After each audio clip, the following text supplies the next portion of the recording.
This is how I beat Nightmare 4 on Marvel Rivals Zombie PVE mode. I'll be sharing my build as well as tips, such as, did you know you can burst out an Amor's bubble instantly with Blade's block move? So I used Blade's build for this, and my friend discovered that the spinning attack actually lowers your DPS and your survivability. So we're just using Blade's primary attack, and only using his dash for mobility. As for the build itself, so we went fully into the red card build, starting with his prep screen, all the way down the red side there. The abilities itself didn't really matter because I never actually used them. With that out of the way, let's move into the cards you can get in the game. Pause it at any time if you want to see these. But for the red cards, I'm focusing on attack speed, attack range, attack damage. I'm actually not getting any of the lifesteal cards or the spinning attack cards, as well as any of the ultimate cards. Just focus fully on anything that helps your primary attack. I'm also going to be on the lookout for any moon power cards, hopefully early on in the game, as well as that vampiric vitality that converts 5% of your damage into life. This does stack, so I grabbed 2 or 3 of these just to be on the safe side. And then the 3 on the right, I would only get 1 of each. They are optional. They'll help you throughout the earlier phases. And finally, on the purple card side, you want anything that has to do with damage, damage dealt, damage received, health, and especially the gold cards here. You can skip over some of the lower health cards if you want. I did end up getting around 14,000 health when I got to this final phase of the fight. As for the fight itself, you can see my attack range is huge here. So I'm trying to get good positioning where I can hit both of them at once. You will see as well they have different colors on top of their heads. This was helpful for calling out things like this. Move to the yellow one right now, burst this bubble. And again, I'm just trying to move myself into a position where I can hit both of them at once. The other thing I'm doing is trying to avoid these red circles. Those can be a death spiral for you. As soon as you get locked up and you're not attacking, then you're not getting that lifesteal bonus. Same is true for if you're hitting both of them or only one of them at a time. Your lifesteal on that is going to go down. So just continue to move around the stage. Try and test out the boundaries of your attack range so you can get further away. But anytime you see them move into that red bubble, you want to go over as quick as you can and try and burst them out of it. Ideally, you are moving both of the Scarlet Witches down around the same time, because then they'll trigger into the phase. But sometimes they'll get separated like this, and you might have a challenge where there's just so many red bubbles on the field you can't move about. The other thing you have to watch out for is try not to wander over into the respawn area, because if they stack enough of those stuns into the respawn, you are not getting out of it if you happen to die.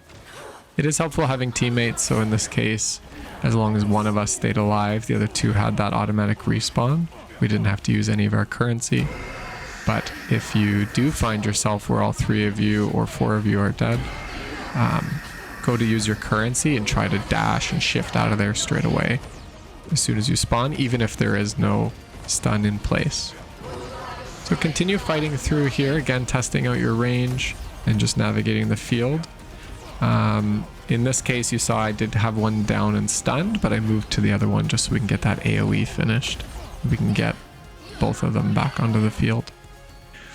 After you've worked through enough of their health, you're going to trigger into a final phase here of the fight where one or both, depending on how far you've gotten, are going to move into the center and do their reality eraser move. That is the Scarlet Witch ultimate, which you're familiar with from the games. So you'll see that in just a moment. The key is, here we go here, they're starting to do it. The key is, once they start to do the reality eraser, they will be creating little, I don't know, gems or not spheres, but like little gem things that float in the air.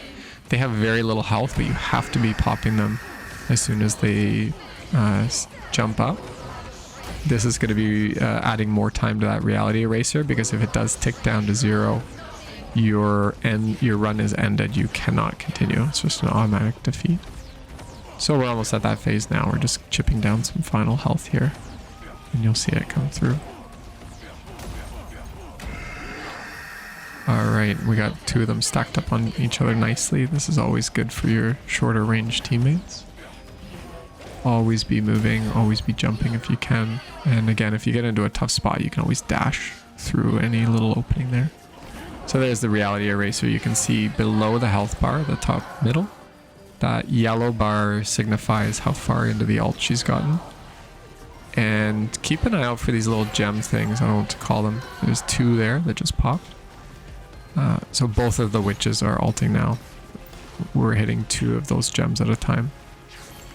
With my attack range, it's helpful that I can be hitting her and the gems.